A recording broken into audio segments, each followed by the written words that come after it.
Hello there, everyone. Welcome to Tapcaf Transmissions, presented by Tapcaf Transmissions. I'm your host, Corey, and joining me, as always, on the only Star Wars podcast currently live on these channels known as Corey's Datapad, and wherever you're listening to it, other than that, is Justin. How are you doing? You're here too. Have you ever wondered whether maybe our introductions are like too efficient? No. No, okay. I have wondered if it doesn't come across that I'm doing that on purpose, so I do get a little worried about that. Wow, why do these guys have a podcast? This one dude can hardly speak. Well, that's a problem that I have regardless, but Yeah. it's like finishing sentences is a skill that I never picked up. No. That's why most of my sentences end in but and then I trail off. And then I interrupt you, and our relationship works well like that. We took improv classes for this. Yeah. You can't end a sentence, and I can't wait and be patient to let someone finish speaking. It's perfect. Well, I think if you actually look at the waveforms of the episodes, like whenever you're editing them, I speak more than you do, so I'm glad you have that impression because it's objectively wrong, and it makes me feel better about talking over you.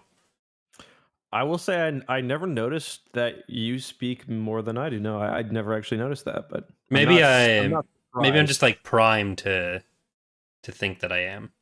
Yeah. And besides, I didn't say that I speak more. I say that I cut off your rambling. So it's like, even if it is 75-25, my 25 is coming in with no regard whatsoever for whether you're done your part. That's how I see it. Yeah. Well, you also do like shutting off the stream in the middle of me talking, so I'm glad that we haven't done an episode on your channel in I think a I haven't year done that in now. a while. Yeah. Well, Yeah. there's nothing you I thought- can you don't have control here. Sorry, I don't what? You don't have control here. Like I'm still the one streaming. I don't understand why he thinks this is funny or a thing that he can get away with. Because like no one got interrupted there that was actually listening other than himself. Well, That was I his have the own. nice Discord closings. Maybe I'll edit that in. Okay. Yeah. Fine. Yeah. But how are you today, Corey? I'm good. We should maybe get into this by talking about some Star Wars because there's some big First of Star all, Wars I that want to happened. wish you a happy week before your birthday, Mr. All right, Moses. fine. Happy birthday, Justin. Thank you. Because yours was like 3 days ago, 4 days ago inclusively. yeah. But counting is Yeah. weird. Yep. What did you do? Do you do anything fun for your birthday? No, I thought I had. Do you want to food put your camera poisoning. back up? By the way. Oh yeah, sorry. I thought I had food poisoning, but it turns out it was actually like a 2-day flu, which I know wasn't food poisoning because the rest of my family ended up getting it the day that on my birthday. So we didn't do a whole lot. Played some Elden Ring. Not much else. You've been really cranking out the Elden Ring there, eh? I've got 71 hours into the game. Yeah. I've got 11. What level? You're level 99? No, I think I'm about 105 now. Yeah. Oh, I didn't know you could go above 100. You can go to level 900. Like you can literally max out every single skill you have. It's just the amount of runes you need increases dramatically. But you can technically completely max out a character. It's just like for PvP, people aim for about 120 because I think that's where, because like matchmaking is based on player level. right. So yeah, people aim for about 120. All right. Well, there's been some big Star Wars news coming out in the last few days. One piece of news that isn't quite as Star Wars related is that Disney is shit and is still funding laws that suck, or funding politicians who are voting for laws that suck and saying afterwards, "Oh no, we don't support that." But the other thing that happened is that Kenobi's trailer came out. Any thoughts? I enjoyed it. I thought it was good, but then everything I've seen since then has been complaining about the Inquisitor head. It looks bad, but I mean, who cares? It's not great. Like, well, I've seen a lot of people saying that, they should have just got an actor whose head looks more like that. Like, no one's head looks enough like a Powin that they would have been okay with it. Maybe for like the 5 minutes after birth, like some kids get the cone heads. Yeah. That could have worked. You're right, but they did an amazing job with the Powins in I gotta say, also, I didn't realize the Grand Inquisitor was a Powan, but Oh, I so you're a fake think, Star Wars fan? well, yeah, basically. Um, but I guess it was just was it makeup and did they have prosthetics in Revenge of the Sith? I think Because it was that Powan prosthetics. Yeah. looked great. But I think it's the same kind of situation where like what's the payoff or the trade-off between having to do it more as a series regular and having to actually do stuff in the prosthetics versus waddling up to Obi-Wan, leaning in, whispering something, and then walking away like you right. shit yourself. 'Cause- It's kind of funny though. Do you remember the Powans from like Revenge of the Sith? How they were like, or were you into Star Wars when the trailers and stuff were coming out? yeah, yeah. Remember the Powan? That one Powan was like painted as if he was a villain, like Yeah. like he was going to be a villain in the movie because he's creepy and had that one scene where he's like kind of smiling. Yeah, and it taught us all a lesson about prejudice. Yeah. Well, like Yep. there has been a lot of like I think everyone would have preferred that if they'd been able to get Jason Isaac in to who did the voice in Rebels uh to play him, and I think some people just because he did the voice and because his head is a little bit skinnier think that that would have been Mhm. visually closer, but really I don't think those complaints in particular would have been different based on the actor. Like if you look at pictures of Rupert Friend, he doesn't have the widest head or the shortest head. It's just when you're expecting the really tall Powan head, any real human is going to look kind of disappointing. Like Mhm. I get being disappointed. I just it doesn't bother me as much as it seems to bother Yeah, it everyone doesn't else. really bother me either. I will say, like, there are a few small, like, having the contacts would have been nice. Yeah, But like the Inquisitors have always looked really goofy. They look goofy in this. They're going to be goofy. So yeah. I'm not really there for them. I'm there for Obi-Wan anyway. And like Jason Isaacs did express interest in coming back and was like kind of playing with the internet, I think last year, kind of hinting that he might have been coming back, maybe not. Like all the thing about having so many NDAs, I almost said NFTs, that that he couldn't say anything or he'd have to like kill the interviewer. But Hmm. like casting, there's usually other factors beyond just basic interest. So like I doubt they just went through the whole casting process and no one had the thought of, oh, maybe we should get him because he's actually a really good actor and already did the voice. There's probably a reason that he's not doing it, whether it's financial scheduling. So Hmm. I don't think it just never crossed their mind that, hey, maybe we should get the guy we got to do it before. No, totally agree. I part of my problem with Kenobi and them using the Inquisitors is like we kind of already know what happens to two of them. Yeah. I think the fifth brother is the one and the Grand Inquisitor. Well, So, I don't want to spoil this for you, but we know what happens to Obi-Wan as well. well, yeah, and you say that as but like honestly, so Yeah.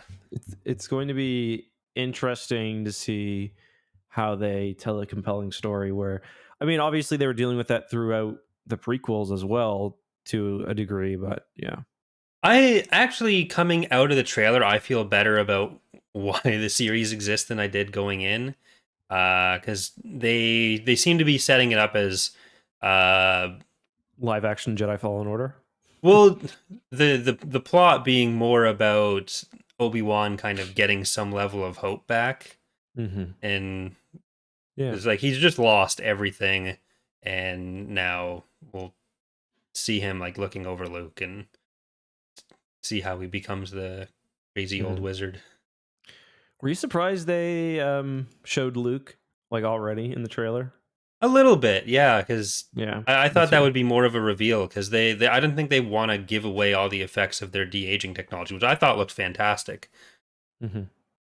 Yeah, it's crazy how they shrunk him down too. Well, the shrinking, that's easy. You just kind of like clip out the part of the scene he's in and then scale it down a little bit. It's like the Hmm. kid at the end of Mass Effect 3. I don't want to spoil it for anyone, but there's a scene at the end of Mass Effect 3 Talking about where the shepherd. uh yeah. So it's in the future. It's after everything's said and done and you're like zooming in on this parent and Dark sci-fi child. background. Yeah, that are like sitting on a hill and telling stories about the shepherd. And in the original, I guess it wasn't as bad because it was like probably 480p or 320p, but But in the remastered version, you can clearly tell it's just an adult model scaled down slightly. It looks so bad. Yeah, I mean that ending. I guess, and we're getting way off topic, but I don't think there's too much to talk about with this book. But that ending, like I was a really big Mass Effect fan. Me and my buddy Alex were huge Mass Effect fans. We followed it all really closely, and then Mhm. when the third game came out, like the hysteria was unlike anything I think I've ever seen since when it comes to a video Yeah, game. Like for one, that ending got memed on so hard because it's like it looked like somebody searched like fantasy sci-fi wallpaper, put that up, put the the two models up, and then after this big 3 game series where there's essentially 3 endings, they're not branching at all. yeah, But the big thing was like people believed that there was a secret ending, yeah, um, and that Shepard had been indoctrinated and stuff. And it was just like it was the most copium yeah. of any like I've ever seen in any franchise ever, I think. There was a really good video done on it by People Make Games a while back on like Oh, the really? the ending of Mass Effect 3 and like fan response to it, the attitudes of people who were working at BioWare. And Hmm. there was one thing where someone sent in cupcakes, which like for the amount of harassment the studio was getting, like I would have been terrified at getting food sent. I just Oh wouldn't have yeah, for touched it. sure. But Mhm. it was pretty funny because it was like 3 different types of cupcake that looked like they were going to be different flavors, but it was just the icing. So once you opened it, it was just the inside was all the same. Yeah. Yeah. Any other thoughts on the Obi-Wan stuff before we move on, or No, it looks like I still, even though I have more of an understanding of what they're going to do with it now, I still it isn't one of those shows that I was most looking forward to because it is Mhm. a fair amount of stuff we know, but maybe it'll be like Boba Fett and there's the It story's really does actually seem like elsewhere. yeah, it ends up being the Grogu origin story. It does seem kind of like live action Jedi Fallen Order. If Mando shows um, up in this one, I will be very surprised though. yes, that would not be great.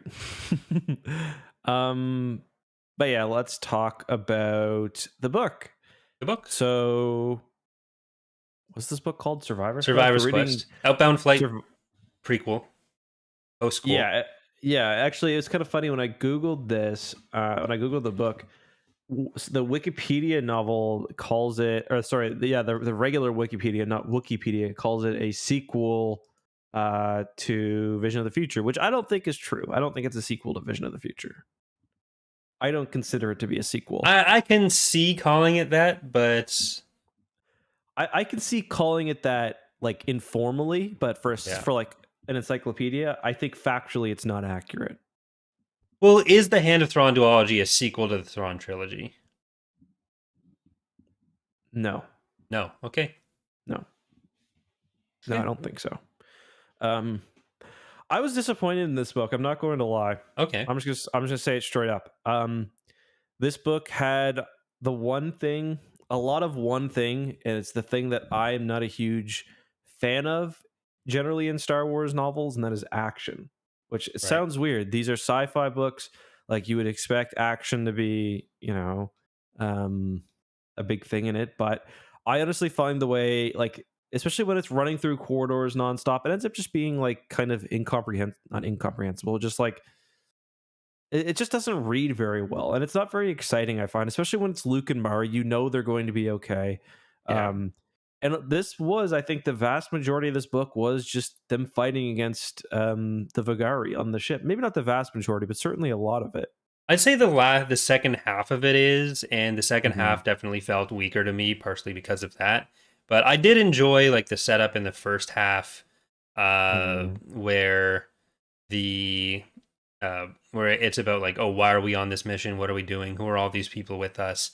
You're setting up like the Chiss versus the Empire of the Hand tensions, Formby as a character and Fel as a Hmm. character, and getting more of the parts of Luke and Mara's relationship that were kind of interesting in the Hand of Thrawn duology and their plot. The problem is, even with that, is that there's just that. Like a lot of Star Wars books, you have the A plot and the B plot, maybe you have a C plot. Here, it Mm-hmm. is all Luke and Mara all All the the plot, yeah.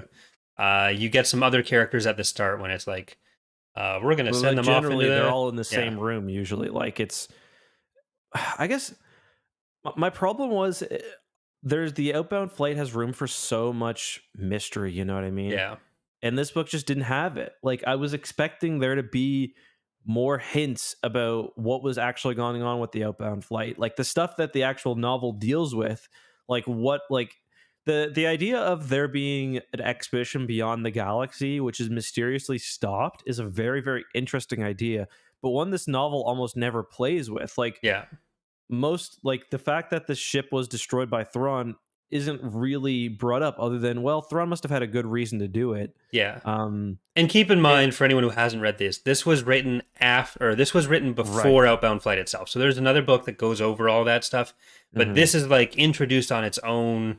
Like Exactly. it's the only exploration we have to point. So sorry. And the outbound flight, it's been a long time since I've read it, but I really like that novel because, for one, all those mysteries are very compelling.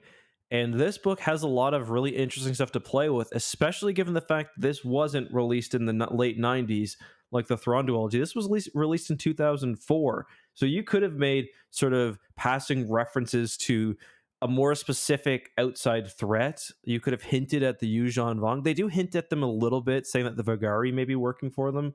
But you could have done. He could have done a lot more. I thought to Yeah, really play up the mystery because, like, Star Wars often uses the unknown region as like the great beyond, where it's yeah, like the even like it's like another frontier where like beyond the edge of the galaxy. For me as a kid, that was always like what sort of evil is lurking out there, and this book doesn't play with those kind of ideas at all in my opinion. yeah. Like this might actually be one of the weakest endings to any of the books that we've read so far. Hmm. Because there's the only thing that really gets resolved is that the Jaroons are the Vagari.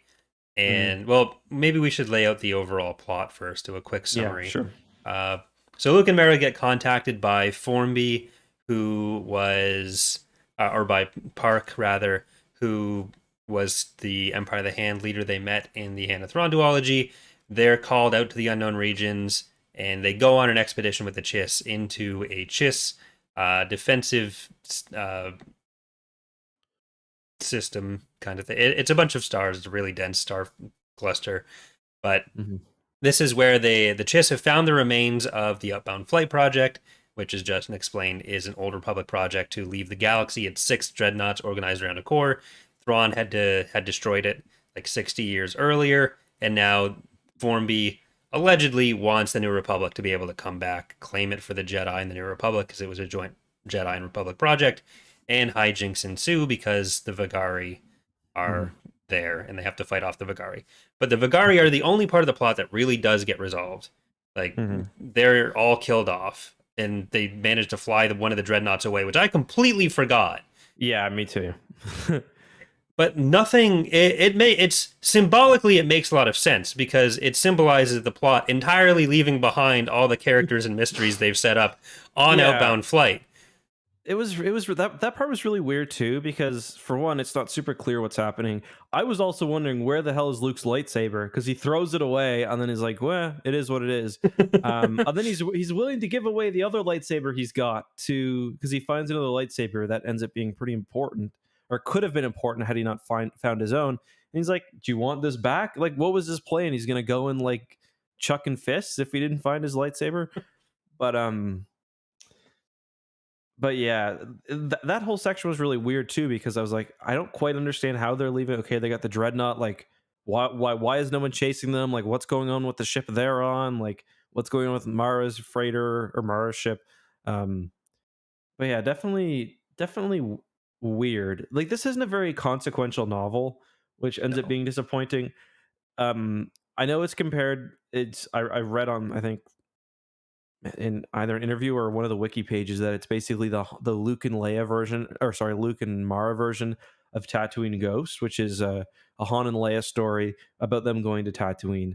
But even that novel, I think, kind of has more interesting tie-ins Yeah. to the prequels, and they're also the same because they take place in a time period that is largely set, or that was largely written before the prequels came out, like the Bantam era of novels, the New Republic era, but was written after the prequels or during the prequels. So there's lots of interesting ways to kind of tie Yeah. in stuff that you never could before, and this book kind of fails to do that. Yeah, like this could have been a great opportunity to have Luke explore like his relationship to what the Jedi of the prior days could have been, because we know what they are now. Mhm. And even though it would have to be done in a way that kind of jives with what we know from the new Jedi Order, because that's all been written already, there was an opportunity there. There could have been some more growth in Luke and Mara's relationship, but we kind of get introduced to them still working as a perfect team, and we Mhm. never really get any growth for either of them or any examination of either of them beyond Mara still kind of struggling with her survivor's guilt from the Empire, which comes up twice, but it's not something that she ever directly addresses with anyone, Mhm. especially when there are characters like Fell there, or Yeah. like just having another conversation with Park and like the Elder Fell that never Mhm. happens. But the biggest thing is you could have at least had an exploration of like these people on outbound flight who survived for 60 years. They end up not wanting to go back to the New Republic, but They're seeing the Jedi as evil for some reason, yeah, they're just sent which no one off. really questions. They're just sent off to live in the Empire of the Hand. With like, Mhm. they never comment on that, other than the fact that Evelyn's not going, like this young Jedi girl, basically, that's not going with Luke and Mara back to the galaxy, because she's kind of hoping that maybe, like, Park is hoping that'll lure Luke and Mara out to set up a Jedi Academy in the unknown regions and work with them. But Mhm. like, there's also this whole thing throughout the book of like, oh, the administrators that are left on outbound flight think the Jedi are evil. They keep them in a quarantine when they're young and then in prison for the rest of their lives. We never Yeah. hear about that again. Luke and Mara are like, "Oh Yeah. shit, that sucks." Anyways, bye everyone. Yeah, Like, are they even coming back to the New the Republic? 501st seems to care more about, Yeah, like, and for those unclear, this isn't Vader's 501st. This is like a new reconstituted 501st of the Empire of the Hand. They've got like aliens and stuff in them. yeah, I like those characters actually. But yeah, yeah, I was also waiting for, and I guess they hate the Jedi because of Sabaoth kind of going mad at yeah. the end though. It's understandable why they have that attitude in the first place, but it never gets addressed by Luke and Mara in any meaningful way. And when you read this book too, and I mean, I guess you can see the Upbound Flight as like a prequel, sequel. You don't know that Sabaoth went mad either. Yeah. So it's a bit weird that the book, and like, it's not that it's not satisfying because we do know. It's just weird that like Luke never says like, why do you guys hate Jedi so much? Like, what Well, happened? they the focus with the Jedi part is on Lorana Jinsler, who's the sister of the quote unquote New Republic ambassador who faked his way onto the journey. He's really just a tech who was working in a message station, and Hmm. he wants to come because his sister was on the flight as a Jedi. But I liked her, by the way. they all believe, yeah, they all believe on the ship that Lorana abandoned them, like Hmm. just left them alone. And what you learn in Outbound Flight, and which is what is hinted at here, is that actually her and Thrawn's brother uh, were responsible for saving the ship, crashing it in safely to where they ended up landing. Yeah. She didn't actually abandon them, but they never mention that either. He finds Hmm. the lightsaber, he hands it over, and never, like, there's no context to be able to say like, oh well, she didn't abandon you. She had a dreadnought landed on her because she was saving your ass. But I Hmm. don't think they really address that with anyone other than Dean. Like the resolution with the Lorana plot is that uh, Dean Jinsler realizes that maybe his parents did love him after all, and that he'd just made up a bunch of other memories, which Hmm. doesn't really help the Yeah. resolution with the rest of it. Especially because he's got to be old as fuck by now, right? Like he's Yeah. got to be in his 60s or 70s.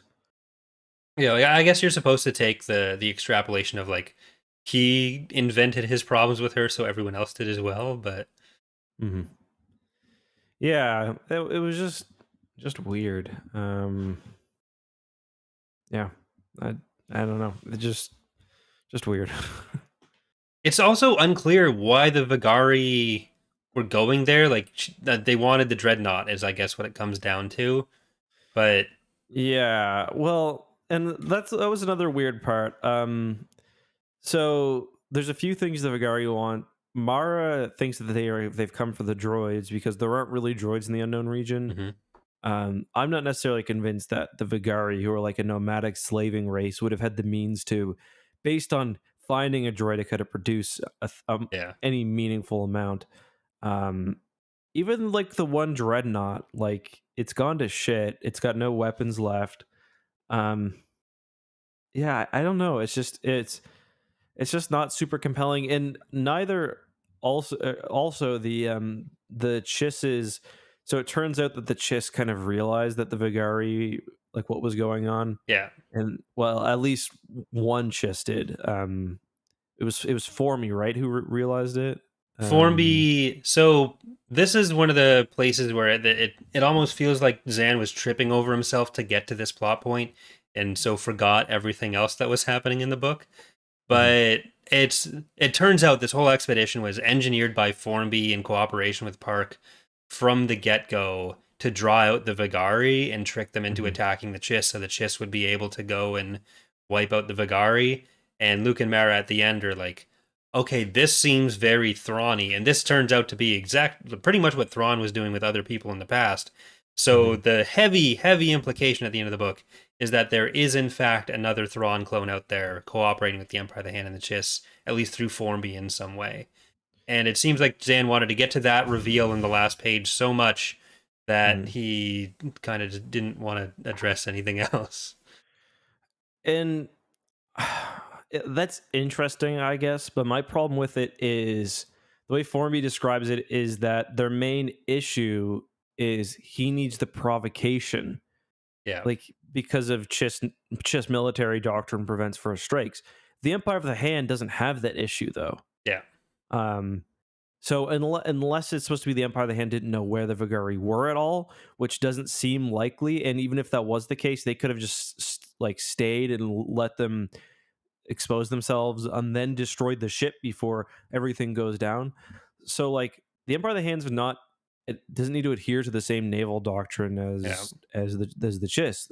Thrawn is more than happy to do first strikes. So Yeah, like maybe it's a thing where the Empire of the Hand is too busy getting ready for what's going to be the Vong, or what Zan's idea of what the Vong should have been retroactively. Uh, and maybe it's just Park and Formby see an opportunity to have the Empire of the Hand and the Chiss work more directly together on some of these things. mhm. But I think my other problem is with the Empire of the Hand or with this novel. It's like the Empire of the Hand is already this really kind of strange and nebulous thing because on one hand, in the Thrawn duology, we see that they're this massive faction with a lot of power, but on the other hand, it's like it seems like they've got one base on one world. Um, so I was hoping, and obviously that's not the case. Like we do get some hints that, like, yeah, a lot of their power comes from the fact that they've got lots of little factions united and whatnot. But I was hoping that this novel would kind of more explore like what they were actually like, mhm. um, but not they they didn't, which I thought was a little disappointing. Yeah, like most of the Empire of the Hand stuff is just that Chak Fell is there, and I really like Chak as a character, Yeah, me though too. He was cool. he did die. I think Wait, what? he's dead later on. I'm trying to think Really? of when that was, because I think Uh, it's in Dark Nest Crisis. I think that they're talking to Soontir, but maybe says it was Dark later. New Jedi Order Dark Journey. Oh, so was it? Hold on. It says he dies, but doesn't say how he died. Yeah, because they find out in a conversation with Oh Soontir no, that it here it goes. happened. It says in behind the scenes, Fell's only been directly mentioned by name in one other story, Dark Nest One Joiner King. Okay, yeah. So because it didn't, it seemed weird to me that it would have been NJO stuff. Yeah. Because yeah, yeah. Hmm. Because the indirect mention only, I think that's with like a listing of their kids. Yeah, But it is. Hmm. and then Interesting. yeah, Soontir, when Luke and Mara ask how Chak is, she's like, yeah, dude's dead. Yeah, not great. I'm just gonna say. Yeah, not great. I'm Like, just what trying to think. happens to the Jedi? What happened? Like, are they just Yeah, still locked in there? Did they even get taken off the planet? Because that was the separated dreadnought. yeah. I wish that's one thing. Like, I wish story. Like, I find it really satisfying when Luke does his Pokemon thing and picks up a new Jedi to add to his party, Yeah, like with Kip Durin. And this would have been a nice opportunity to do that. One more, even if it was like like there's lots of Jedi mentioned during the New Jedi Order by name without a whole lot of detail. This could have been an interesting opportunity to maybe add one of those in. yeah, Um, but on the other hand, you don't. I guess you don't. Not everything needs to be interconnected. yeah. But like they spend the most of the book with like Rosemary saying like, "Oh, please take Evelyn with you when you leave." Yes, we will. Actually, Mhm. no. She's coming with us. It's fine. Yeah.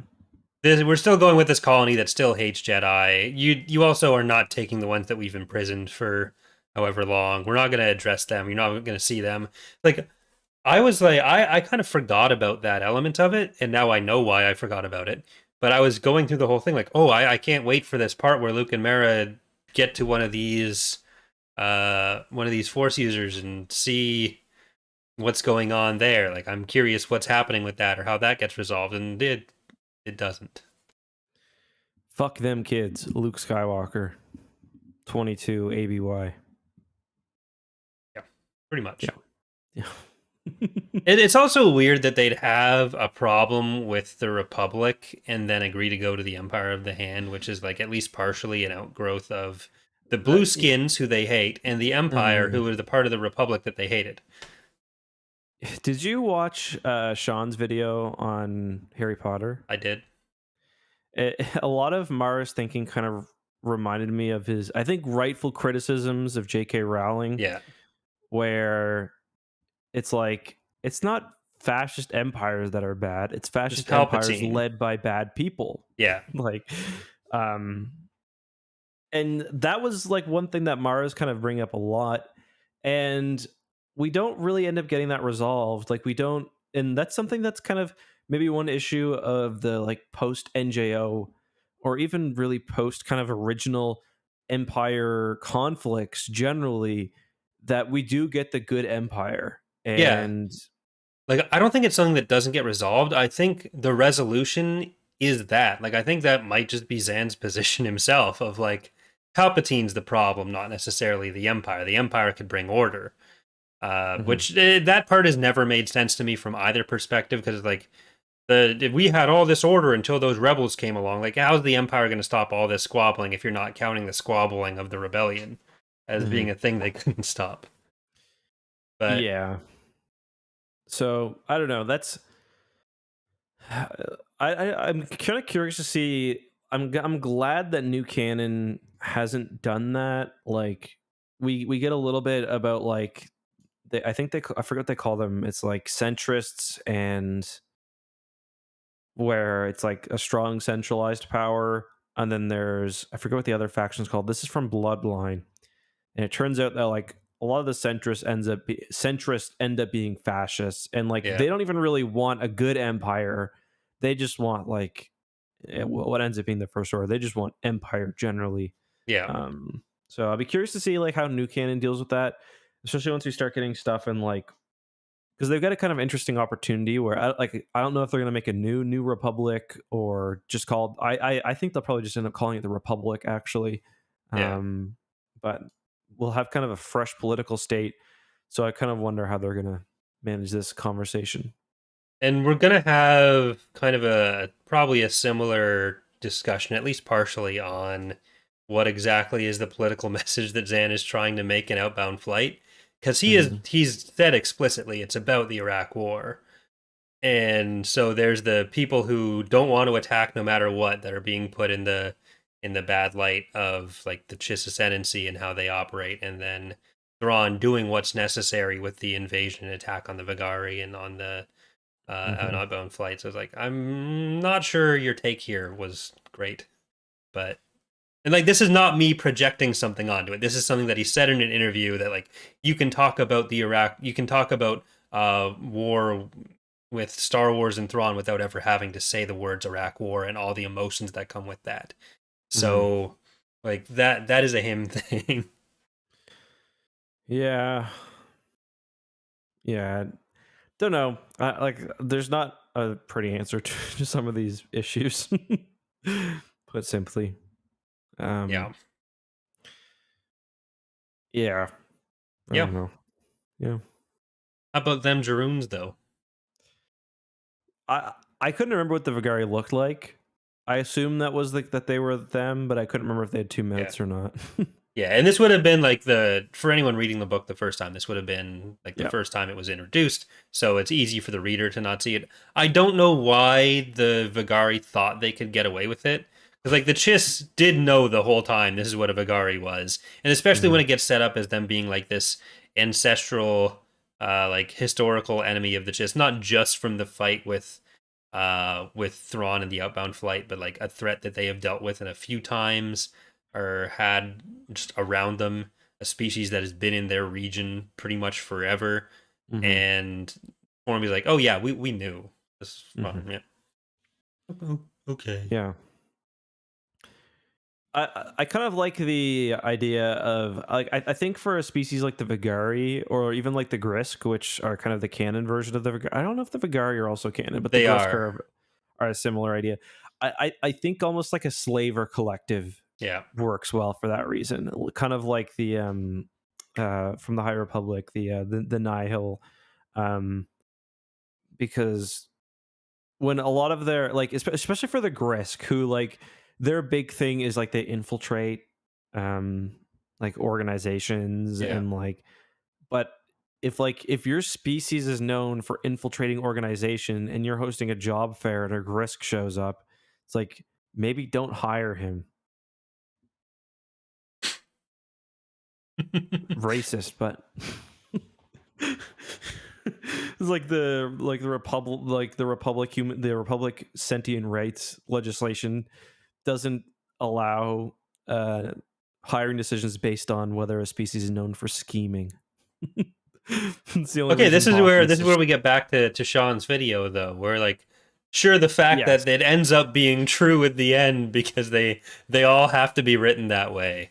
The So do you think that the Bothans passed Sean's test? Okay, so for those who don't know, because we talk about obscure, but now we're getting even further obscure. There's a YouTuber named Sean. He does lots of interesting videos, and he did one about Harry Potter with a lot of criticism, most of which I thought was very accurate. yeah. But one of his best criticisms, in my opinion, was about how J.K. Rowling handles sentient, like different races. Because the biggest flaw in the Harry Potter novels, in my opinion, is how he correctly pointed out what should have been the major conflict in the series, aside from Harry Potter versus I Voldemort. almost said, yeah, I almost said Palpatine versus Voldemort, which is kind of like the Luke versus Darth Vader, Luke versus Emperor. That's kind of just an individual conflict that's, representative of the much larger conflict, the good versus evil, where in Harry Potter that should have been the fact that there are slaves, like a lot of slaves. Everyone has slaves. Everyone who's not a human wizard is basically a slave or an underling. And yeah, that's an issue. But he pointed out too that a lot of whether it's are they elves or dwarves, the bankers? The goblins. Goblins, right? Goblins. Um, the goblins have this thing where they're basically just greedy, and there's more nuance to that, but they're just greedy, and that ends up just being kind of like an immutable biological characteristic. They're greedy, um, and that's a lot less compelling than uh, or like the house elves, for example, just like to serve humans or wizards, and that's a lot less compelling. He gave another example. Do you remember the name of that series he was talking about? Discworld. Yeah, Discworld, right? I've never read them before. I've heard they're great. Um, he gave an example where that species or that book also has, I don't know if it was elves or another species, I and think they there's have the similar dwarves in care. his example. Yeah, so there are other species which seem to kind of have these same characteristics, but it turns out that there's actual like sociological reasons for it. And that's much more compelling than just these are orcs, they're bad. These are elves, so they're this. These are dwarves and they're I'm kind of, I don't know if I'm explaining it well, but It's a thing that like other franchises that have those kinds of like racial traits, racial alignments have been getting away from more recently as well. right, It's been a whole controversial thing in like D&D right. recently, which I think like Sean actually brought up, is that uh Hmm. different species or races used to have like a set alignment on the whole alignment chart, and so like Hmm. orcs were evil, and now that's more of a like player choice situation and like development of the character. Yeah. And it's tough too because like for something like for orcs, it's kind of tough because especially when you get into fantasy settings where like so much of at least like classical fantasy seems to be very tropey, you know what I mean? Hmm. So it's like you're really kind of trying to examine those tropes where it's like, is it okay to have a faction that's just bad? You know, like is it okay to have orcs which are just evil? Um and so when it comes to Star Wars, you know, Bothans are a good example. And I think Bothans probably pass.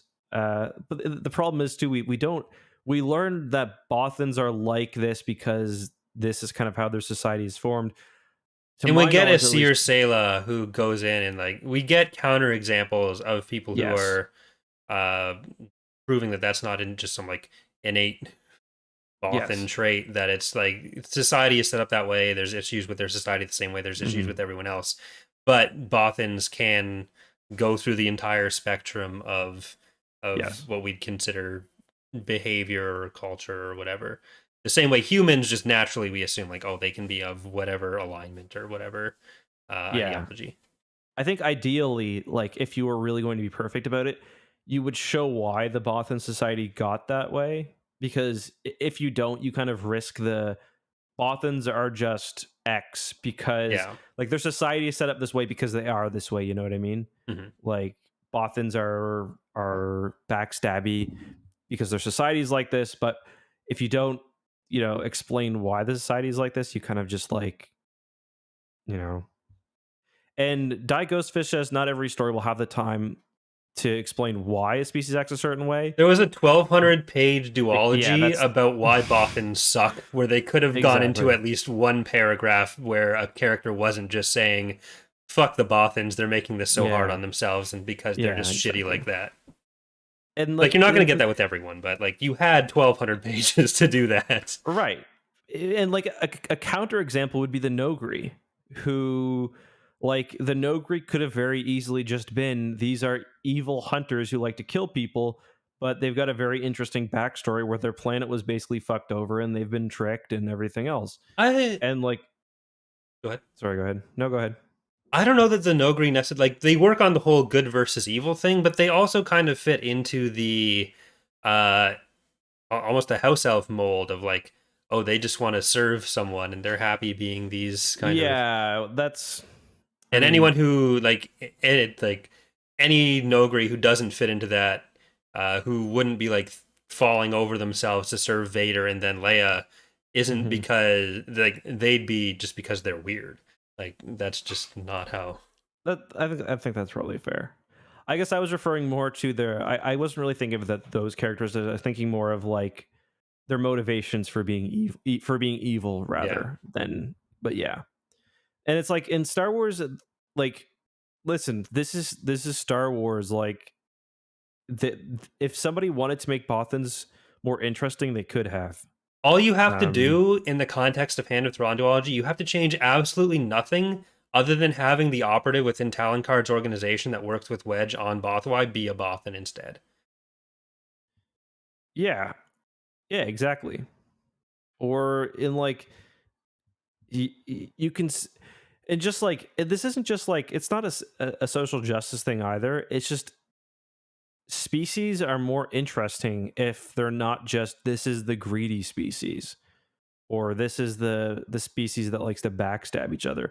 Like I think you could tell an interesting story about why the Bothans got to be this way, um without like, and saying that Bothans are competitive isn't a reason, you know what I mean? Because like, or like Bothan society Bothan society is cutthroat, but like why? You know what I mean? Yeah, like in a book that's ultimately about how do you make reparations and what does it mean for a group to take responsibility for what some of them might have been involved in the past, or like what is a reasonable step for the Bothans to have taken after Bothan involvement, in like whether like the government just helping to make things right, or Hmm. whether individuals are taking any action. There's not really a point in the Hand of Thrawn duology where they're not just uh stymieing the process of finding out what happened for their Yeah. own benefit. Like, there's not really a scene in Hand of Thrawn duology where people are talking about Bothans, regardless of what side they're on, of like, oh, the Bothans need to be punished as a whole versus we need to find out who's actually responsible. Where people aren't talking about the Bothans as just being a net nuisance that is ruining this both for themselves and for everyone else. Yeah, and it is partially like the Star Wars thing where like the defining traits of one character end up kind of being the defining traits of the species, Yeah. like the crime lord Hots.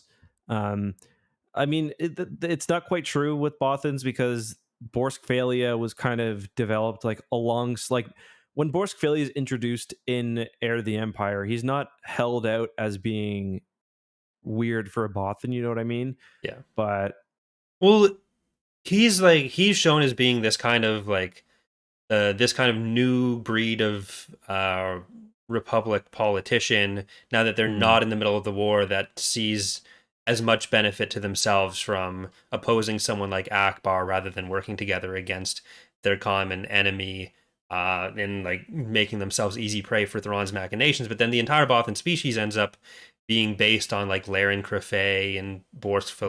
Filea, and what is supposed to be this one character who's doing this thing gets almost like species flanderized as this is their Yeah. trait, Yeah, exactly. That's a great way to put it.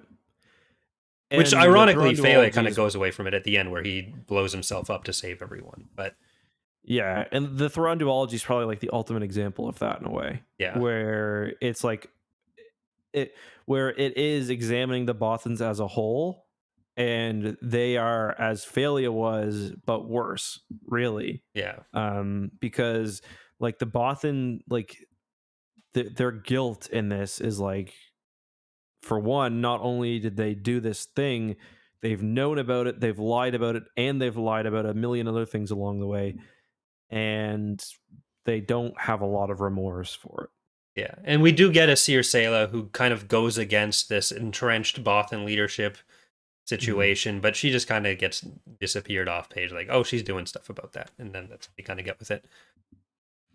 Yeah. I think my favorite part of that video was when there's a funny line about how Harry Potter wished he had his how he had the Ministry of Magic Secret Police to follow Draco Malfoy around the castle, and then he remembers that he's got a He's slave got, yeah, instead. two slaves. Yeah, not great. When's Hermione gonna shut up about the slavery?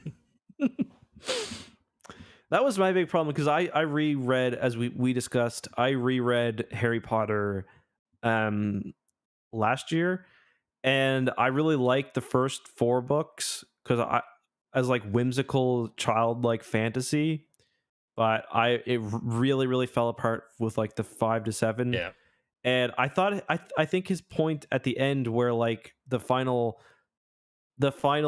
book and the final battle especially ends up coming down to like these new mechanics and this master wand and stuff. It's a lot less interesting than something like, compare it to Star Wars where, you know, say what you will about Return of the Jedi, whether there's some issues with that movie or not. It's my favorite, but when Darth Vader defeats Palpatine, when Luke defeats Palpatine, it's not because he had a magic lightsaber. It's because, you know, he wins the battle for like his father's soul. You know what I yeah. mean? It's like the triumph of good versus evil. Where in like something like Harry Potter, and this is applicable because like all of it, like all of this is similar literature. Um, it ends up coming down to, lore Yeah. basically instead of story. Yeah. Like on the positive side, we do get some of this exploration of the Chiss, who get like overall much less screen time in Star Wars, where Mm-hmm. there is this central conflict between Chiss doctrine of like no first strikes, and you know there's that division where there's some people within the government who agree with that, and then there's these other elements like Thrawn. In this book, you also have like Formby, you have Park, and the people working with the Empire of the Hand who don't fit within this cultural monolith of like this is just the don't attack first species. Mm-hmm. But and you kind of have Drask throughout the book kind of being a foil on the Empire of the Hand's policies with that and complaining about Thrawn the whole time, even though it turns out he's working with the guy. Like Drask is unaware of Formby having set all this up. That like he doesn't know that the Vigari are the Vigari. Yeah. Yeah, I mean, and the Chiss are a good example of, if you do care, you can make them like, obviously if you do I mean, the Chiss are very fleshed out in canon, but I mean that's partially because we've had what, 3 full novels where all they Yeah. do is travel between battlefields Yeah. and talk. But I mean, you can make for more complex species, and you can understand why the Chiss are the way they are, because they live like, they live in this area of space. But even with that being said, and knowing their history, like, not all Chiss adhere to Yeah. their kind of dominant cultural whatever. Yeah. Yeah. It's something that Aaron Alston and Michael Stackpole do so much better than Zan in pretty much every example though. Like the more interesting examples of like Bothan culture and behavior do come from them, and like the contrast between what Asir Sela is doing and what Borsk Feli is doing. What you still have other characters like Laren Crefay that are fitting more in the Borsk mold, but it's usually done in this way that's presenting this internal conflict within their society for how the traditionalists versus uh, what like Asir is pushing for, more inclusive, less secretive politicking, less family alliances.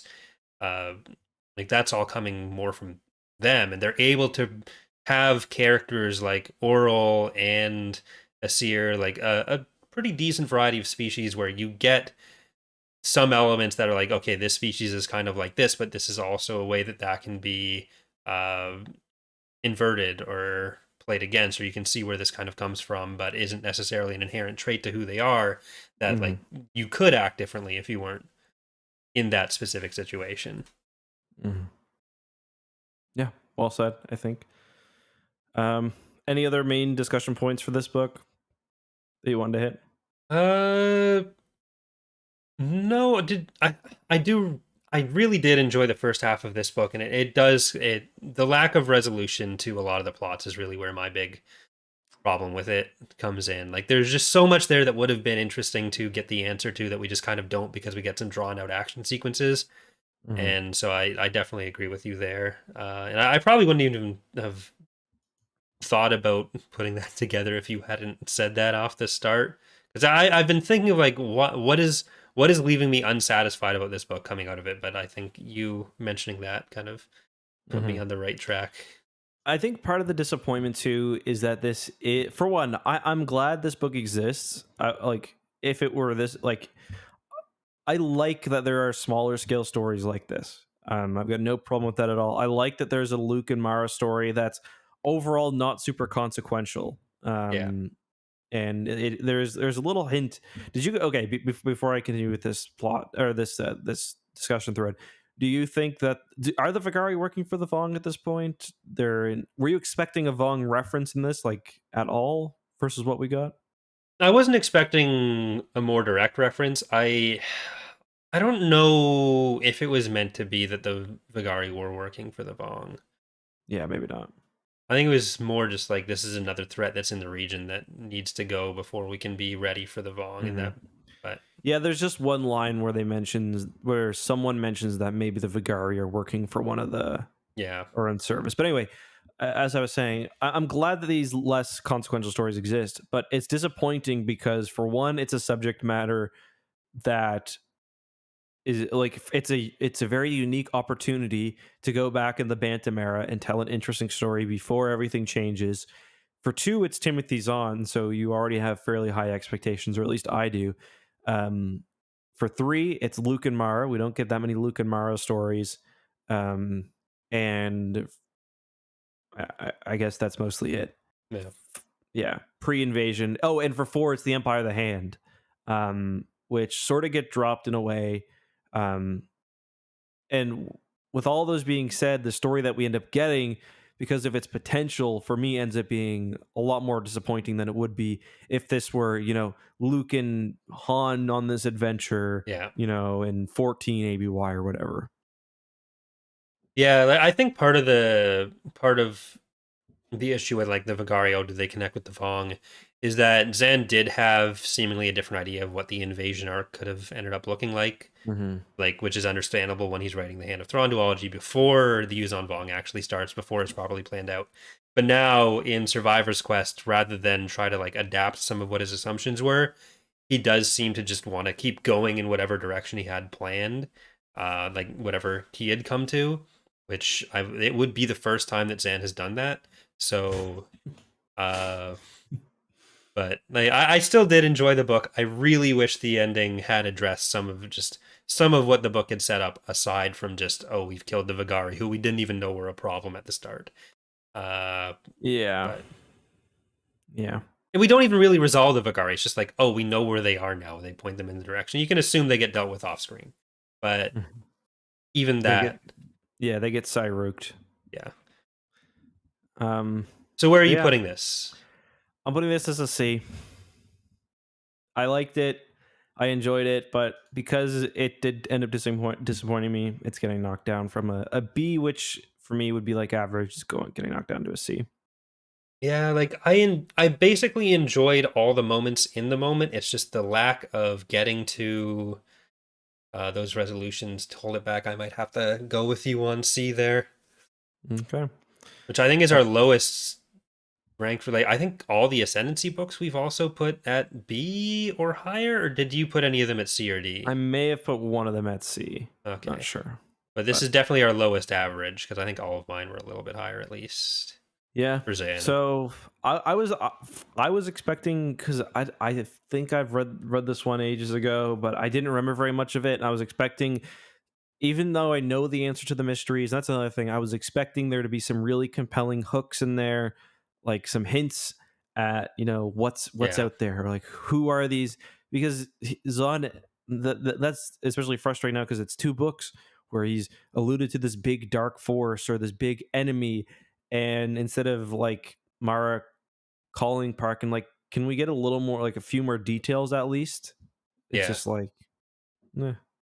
Yeah, like I don't know. That was one of the things coming in with me. Like I hadn't read it for a while as well. I remembered all the subplots roughly. Like I remember like, oh, there's this thing, there was something with Jedi, there was the Vigari, there was like someone's tracking Luke and Mara.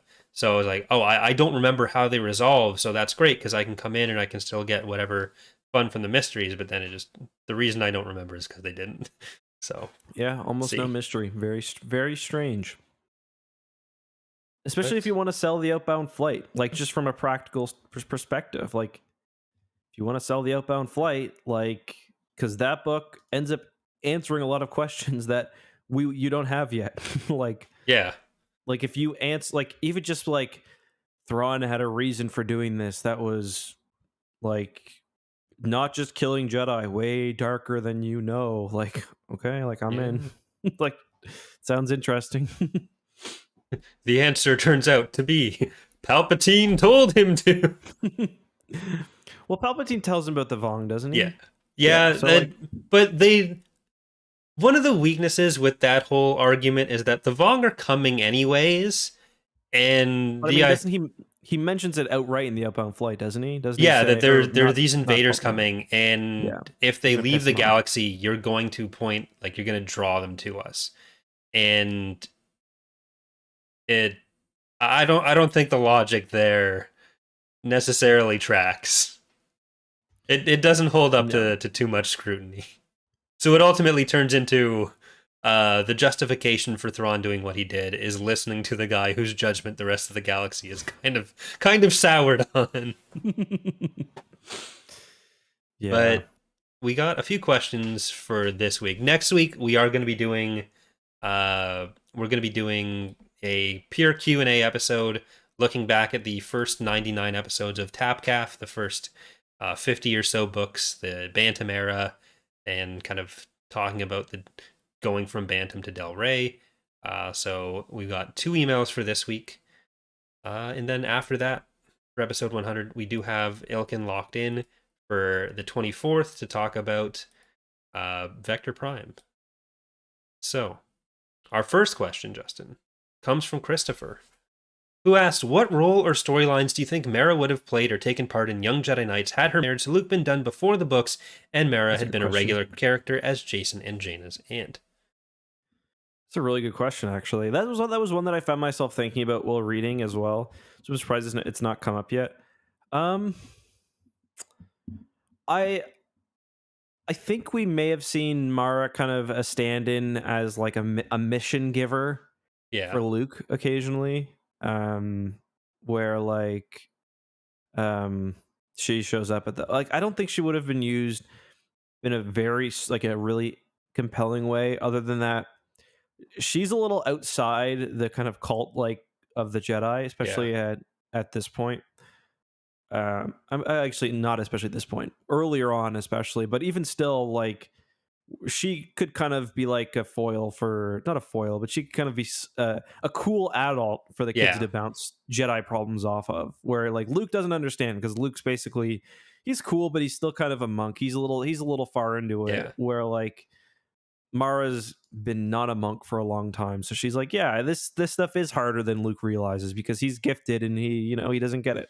Yeah, or like, yeah, having a lightsaber would be really cool, Jason, but this is why you can play with mine while your uncle doesn't watch or something. Mm-hmm. But totally agree. Mm-hmm. I don't think she would have played a major role in any situation because they didn't have much room for more characters, and Luke was only in it so much. But like, definitely the more relatable, cooler Jedi Master was a role we didn't really have filled. Oh, maybe she would have remembered that Luke and Leia share the same birthday. Hmm. On that, I forget which novel that was. But remember when it's Leia's birthday and no one wishes Luke happy birthday at all? I don't remember that. You don't remember that? It's like the very end. They have a big celebration specifically for Leia's birthday, and Is that in like one of the books we've already done?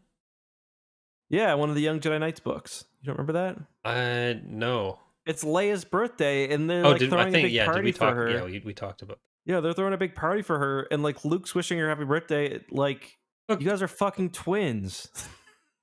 What's going on? maybe they That celebrate their wasn't a birthday secret different. either. Sister, you have a twin sister. Watch the movies. They can't watch the movies; they're in the universe. Yeah.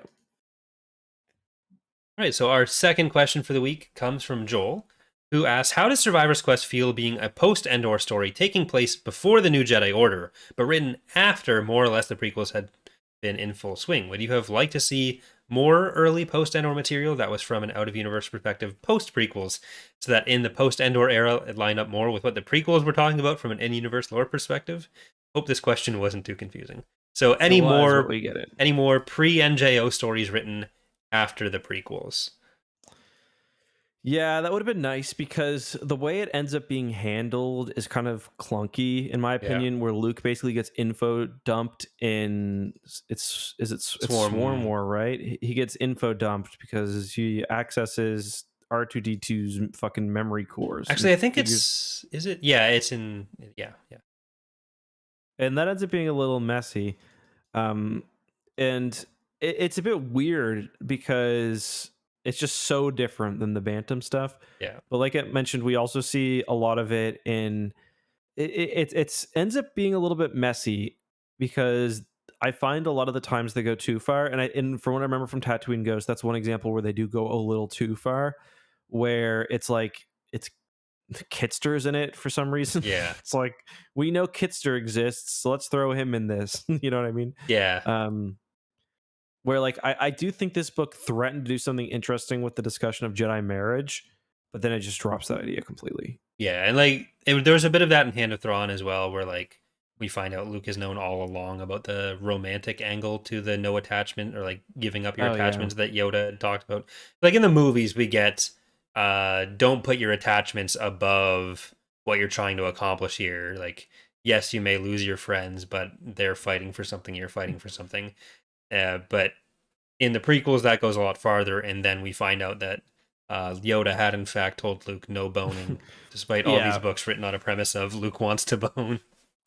Yeah, that's one thing that I was going to mention. One of the funny things about Star Wars Legends is the more books you get, the longer Yoda's talk to Luke gets, because there'll be like so many books where like Yoda will be like, or Luke will be like, Yoda mentioned that to me, and I'll be like, something kind of obscure, like Yoda mentioned this secret like Jedi detoxification trance using candles, like when yeah. I think a lot of people end up assuming that Luke did go back to complete his training, which he didn't. So yeah, well, I think the main issue is there's like I don't even know what the official lore answer was for how long is Luke was on Dagobah. But some people like assume that it was like months. And like based on some of the math, I guess like some of the timeline stuff, it's like weeks. When for me, when you watch the movie, it seems like he's on Dagobah for like 2 days. I think it's a bit. I think it comes across as being a bit longer than that because you get like the montage, but yeah, maybe a week, but not like 4 months or whatever. Well, even if it is months, like the Jedi training for everyone else takes a long time, and Yoda's really got to nail the fundamentals. So it is. Yeah. It is. I can understand like, oh, Yoda taught me these healing things. Like I can see that being useful enough that Yoda in their limited times, like, you know what, you get sliced by Vader. This is what you can do if you can escape. You'll still lose your arm, but maybe you won't be in as much pain. But like the whole, and don't also over dinner, the Wampa's not dead yet. Yeah, like over dinner, he also told me no fucking on the third day. Like, bro, I just met you. If you ever meet a machine ghost, absolutely don't do it. Don't do it. I know it seems like a good idea, but trust me on this one. What if she takes the body of my cute student? Oh, well, that's okay then. There are a few more stories we do have coming up, like Tatooine Ghost, and I think like Scourge is from, like, fits the bill there, but with characters no one gives a shit about, to the point that I don't think anyone ever thinks of Scourge as being a novel that exists. But is it even called Scourge? Am I getting that wrong? Yeah, it's Scourge. It's Jeff Grubb's novel. It's from 2012, but it's before NJO. I have no idea what Scourge even is. Yeah, it's about a Jedi in Luke's order from like 19 ABY, and it makes the Jedi Order seem a lot bigger at that time than it probably was. The fuck is Scourge? I've never read that in my life. That's what I'm saying. I don't think anyone really has. Like, just hearing that, I think it'd be one of those tie-in novels for like the what's it called? The Lost Tribe of the Sith, because they had some tie-in novels, and like those all seem so generic. So like one called Scourge, like sure, but yeah. Well, I think it's a tie-in for like other RPG based stuff. So I've literally never heard of that in my entire fucking life. No, it's set in 19 ABY and has like a Master Padawan team running around. And it's not Kyle-Katarn. Don't care. Well, you will have to care at some point, because we are definitely reading that for Tapcaf. I'll read the RPG supplement instead. You're not gonna read Tempest Feud instead of Scourge. You're gonna read both. My favorite part is when they gave the character extra strength. That was sick. We probably should read Fool's Bargain. He was very perspective. Did you read the tie-in novella that came with this? I didn't. I didn't know, but I Okay. think like for some of our in between episodes, it might be like short stories like that might be a thing we can cover instead of just like comic books or other media. Mm-hmm. But Yep. but yeah, so that is it for our emails for this week. There are a few more emails that have been sent over the last couple of weeks, but most people were sending them in explicitly for the Q&A period. And we are about to be going to play some uh oh Golf. some golf. Yep. Yep. We are Some going to be golf with doing that friends. Are you in streaming it as well? Yeah, I'm going to be streaming it on Twitch. It's going to be live on X2 as well. So twitch.tv/Corey Loses, youtube.com/ECKSTOO. And yeah, Scourge and Dirge are different. Yep. Dirge is the bounty hunter. But yeah, so thanks for watching, everyone. Next week, send in any questions you have for Tapcaf Transmissions Q&A 99th episode. To Anything you want. Doesn't have to be about any book or whatever. Yeah, honestly, the broader the better for that one. We won't necessarily be able to get to everything, but we'll hopefully get to as many as possible. We'll also take some questions from chat on that one. And I want to get some like a new layout and everything for episode 100. Really crank up the production value of the podcast going forward because we've been slumming it. But we probably won't. We won't improve anything. It'll just be 100 more episodes of the same bullshit we've been doing. But thank you all for watching throughout the first 98 episodes of the podcast. It's been a fun ride developing both our coverage of Star Wars and my friendship with at least Ilkin and I guess Justin as well. But Don't get soft on me here. leave reviews, subscribe, like, do things. Go watch us.